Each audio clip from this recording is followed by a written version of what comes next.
The foundation of my doctoral research is a consideration of light as a unifying concept. At the centre of my approach is light's multiple and pervasive imagery, in particular the entwining of light and mind in the push to reveal and explain the workings of human nature and to develop an understanding of how the universe exists and functions. One starting point for my discussion is George Lakoff and Mark Johnson's book, Metaphors We Live By. Their thesis is that basic metaphors not only affect the way we communicate ideas, but actually structure our perceptions from the outset. While Lakoff and Johnson's claims are arguably flawed in places, the way in which they identify certain metaphors as key to how we perceive the world is very useful. In particular, they identify the following metaphor cluster: understanding is seeing, ideas are light sources, discourse is a light medium. From this arises everyday phrases such as, "I see what you're saying," "that's an insightful idea," "the meaning was opaque." I built upon this approach, demonstrating how the cultural implications and resonances of light as subject and metaphor traverse boundaries. Lakoff and Johnson's concepts relating to light, understanding, ideas and discourse are the fundamental building blocks of art, science, religion and philosophy. Thus, light forms the rhetorical foundation of these discourses, as well as being the key metaphor for describing the workings of mind, body and soul. In this way, light is an exemplary instance of a cross-disciplinary concept. It is associated with inherently poetic imagery. Dawn, starlight and rainbows, for example, have long established resonances of natural beauty and metaphorical significance. It has various religious connotations. Illumination as revelation and the association of the sun with God are key here. It is embedded in the vocabulary of philosophy, in particular the idea of the Enlightenment, and it has often been at the very centre of scientific progress. For example, the propagation of light waves and the evolution of the eye were central concerns for 19th century scientists. I shall return to several of these ideas over the course of this paper, but for now I would like to shift from these broad brushstrokes down to a specific time, place and person. Constance Naden was born in Birmingham in 1858 and died just 31 years later. Today, despite being a relatively obscure historical figure, she is best known as an accomplished poet whose volumes of poetry were well received in the contemporary press. However, she was also a philosopher and a dedicated student of science as well as languages, having studied at several higher education institutions in Birmingham during the 1880s. According to her friends and academic colleagues, she undertook a diverse and intensive education in order to, quote, gather herself the elements of a synthetic philosophy. This philosophy, called Hilo idealism, was grounded in a scientific, material understanding of the universe. It rejected religious concepts such as soul and deity, insisting instead that the universe and the human condition can be explained in terms of biology, chemistry and physics alone. Within Naden's poetry, light is both subject and metaphor, representing cyclical nature and scientific truth, eternal mystery and material revelation. This imagery, as well as these themes, are also central to her philosophical writings, which primarily consisted of essays and letters published in the periodical press. Furthermore, Naden's scientific studies significantly influenced this preoccupation with light as a theoretical and physical concept. Through Hilo idealism, Naden was committed to the maxim unity under different aspects, and as such, her writing predominantly centres upon articulating the way in which her philosophy brought together binaries such as art and science, idealism and materialism, and the object and subject. This maxim also informs my decision to read Naden's poetry and philosophy together, because surely a writer who insists so specifically upon the interrelatedness and mutual benefit of disciplines would expect this to be applied to her own body of work. I therefore draw together several facets of her life that provide insights into her interest and engagement with light. To expand upon Hilo idealism a little, by taking a scientific view of mind and matter, Naden drew upon idealism, in that we each perceive a unique individual universe, and materialism, whereby physical matter, this is the Hyle or substance, is the sole basis of the universe. She does this by situating all possible understanding of external phenomena as necessarily mediated and in some sense created by brain activity. Thus, our perception of the world results solely from nerve impulses, stemming from the physical stimulation of the sense organs. This entails a unity through which every individual consciousness holds within it the sense and being of everything else. To clarify this, we can turn to Naden's analogy of the mirror, found in her essay Hilo, Idealism, the Creed of the Coming Day, which was first published in 1884 in Annie Besant's periodical Our Corner. When showing that everything must essentially be bound together, she asserts that, quote, two interlocutors are like opposite mirrors. Each, among other objects, reflects its vis-a-vis, and therefore reflects its own reflection. The mirrors may be cracked or clouded, convex or concave. Still, in however distorted a form, each may be said to contain its opposite neighbour, and, were mirrors sentient beings, their mutual inclusion would be psychical as well as physical. This is not just a unity of scientific method or first principles then, it's a more fundamental binding together of organisms. From this, Naden seeks to show how all human cognitions and behaviours arise from the way in which idealism and materialism can be reconciled through an understanding of physical science. If it can be shown that such a fundamental conflict at the heart of all philosophical thought can be reconciled through a new scientific understanding of matter and cognition, Naden posits that all binaries set out within society can and should also be drawn together. The hopeful final line of her sonnet Undiscerned Perfection emphasises this, and so in the final line saying, to fuller sight in true perspective lies. And this underlines the need for a broadening of visual horizons, and a subsequent reconsideration of our assumptions in order to achieve a, quote, perfect harmony, whereby binaries, again, quote, in one transcendent brilliancy unite. I hope it's clear from these two short references to Naden's writing how the concept of light and seeing underpins not only the imagery she uses to convey her meaning, but actually defines the way in which the mind and universe are conceived. Her ideal of reconciling binaries is deemed a true perspective which must be brought into focus. She casts this ideal as being already in existence. We need only adjust our mode of seeing in order to accommodate a different kind of light, as though it's currently just outside the visible spectrum, and thus attain a higher understanding of the universe. Furthermore, the simile, two interlocutors are like opposite mirrors, underscores the importance of seeing to social exchange, while removing the implications of superficiality that ordinarily accompany the ideas of relying upon sight for human interaction. The notion of light being contained as it bounces back and forth between two mirrors that wholly contain one another, while providing a skewed representation of their physical form, forces the reader to reconsider their understanding of visual perception, questioning the assumption that the eye and brain provide an exact reproduction of external matter. This metaphor she lives by, linking light and mind, form the foundation of my reading of Naden's poetry in the second half of this paper. However, Naden's first creative outlet was painting flowers, a standard pursuit for any well-read young lady in the 19th century. I've been unable to trace any existing works, but we know them to be quite accomplished since one was accepted by the Birmingham Society of Artists in 1878. Naden's engagement in the visual arts is of particular interest to me because it pushes into the foreground her interest in capturing and expressing light on paper. Her poetry indicates the way she may have approached the task, for example in the sonnet Yellow Roses. Here she describes how, quote, for a few bright hours with loving care I strive to paint the golden light and shade. This is not an ordinary way of looking, since she sees past the materiality of the roses and instead focuses upon the action of light upon, quote, sun-reflecting leaf. This foregrounds the very act of visual perception and attendant creative neural processes, indicating Naden's awareness that one does not and cannot visually perceive the physical object, only the light waves that bounce off it and enter the eye.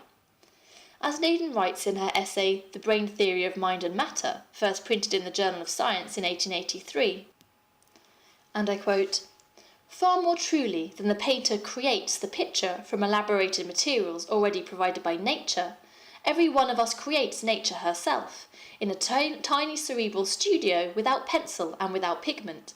We make the mountains and the sea and the sun himself, for sunshine is nothing if not visible, and if there were no eye and no brain, there could be no sunshine. Light, therefore, is an artistic medium for Naden, and something to be shaped for the purpose of perception and communication. Furthermore, in the startling final line, the tangible warmth that enables a blind person to perceive the sun's rays, for example, is occluded by the primacy of visible light, an assumption that she leaves uninterrogated. A central concern of my thesis as a whole is therefore to consider how and why light and vision are privileged in this way in Naden's work, and how this reflects wider cultural conversations about the way in which humans perceive and endeavour to understand the world around them. Another facet of Naden's life to influence and develop her engagement in light was her study of science at Mason College, which became the University of Birmingham in 1900. Between 1881 and 87, Naden studied physics, chemistry, geology, zoology and physiology, achieving first-class honours in all of her exams, winning several prizes, and being made the first female associate of the college, its highest academic honour at the time.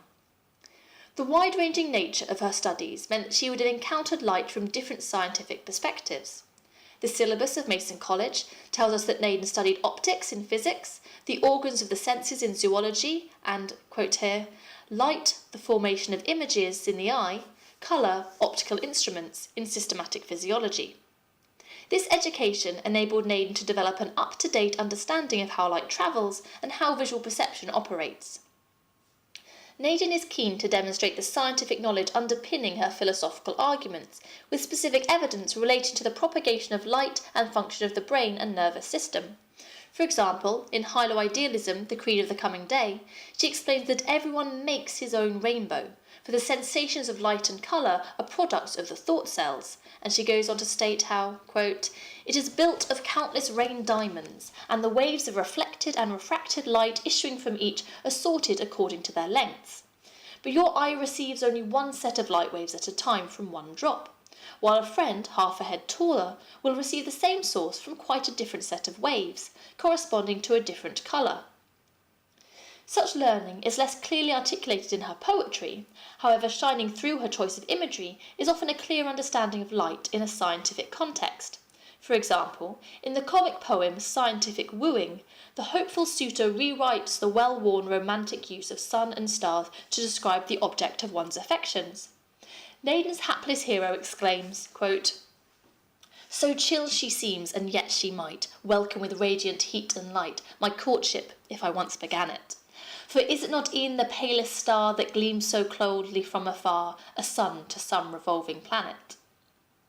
He goes on to suggest that his attempts to woo Mary, quote, with optics well begun, by magnetism shall be won, and closed at last in chemic union. The idea of explicitly using optics and other sciences to achieve a goal points towards its pervasiveness in social consciousness, while the scientific specificity in this comic context underpins a light-hearted treatment of human relationships with a sense of truth that should be attended to by the reader. Alongside these artistic and academic endeavours, Naden was writing essays and letters expounding Hilo idealism. The atheistic nature of this philosophy is notable, and it was aligned with the 19th century free-thought movement.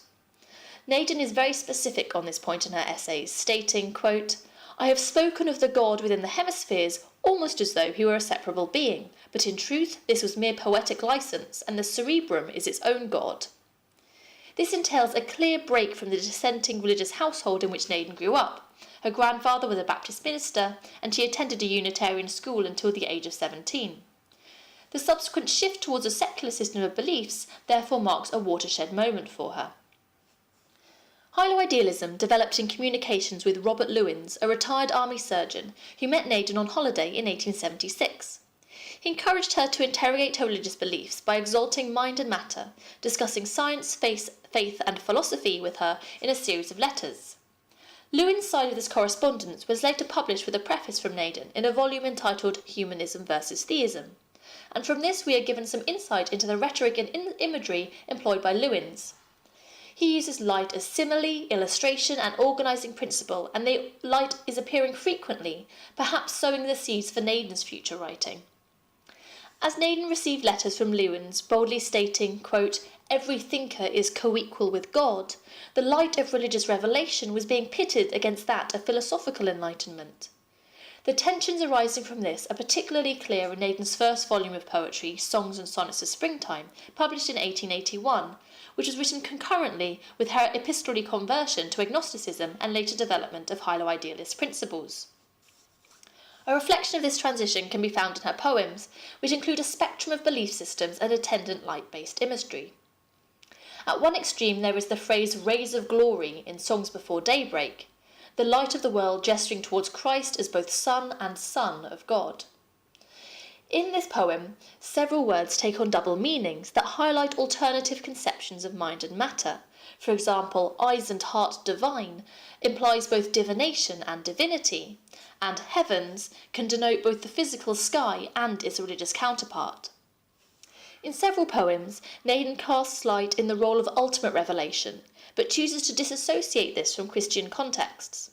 For example, in Semele, the titular mortal lover of Zeus recounts her relationship with the god, and this ends with her demand to look upon his true form despite knowing this must destroy her.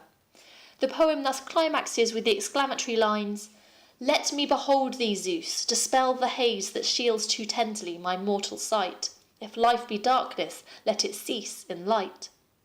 The central concern here is that searching for knowledge and shedding light upon truth is life's ultimate goal. It is better to die having seen the unclouded truth than continue to live while being aware that something fundamental is obscured and therefore lacking. Further, Naden sometimes expounds a worldview whereby life and energy are bound up in nature rather than existing within any separable divine being. In this mode, Naden often plays with the ideas that light and life are intertwined and inseparable. In the pantheist Song of Immortality, unsurprisingly a meditation on life and death, one stanza reads, "Ah, wherefore weep, although the form and fashion of what thou seemest fades like sunset flame?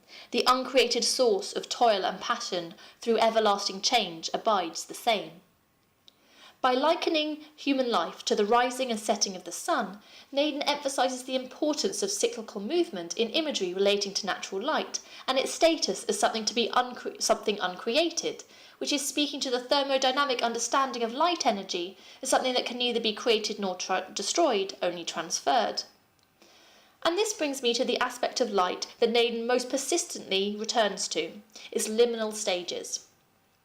In her complete poetical works, titles such as Twilight, Light at Eventide, and Sunset stand out as speaking to the imagery of light waxing and waning.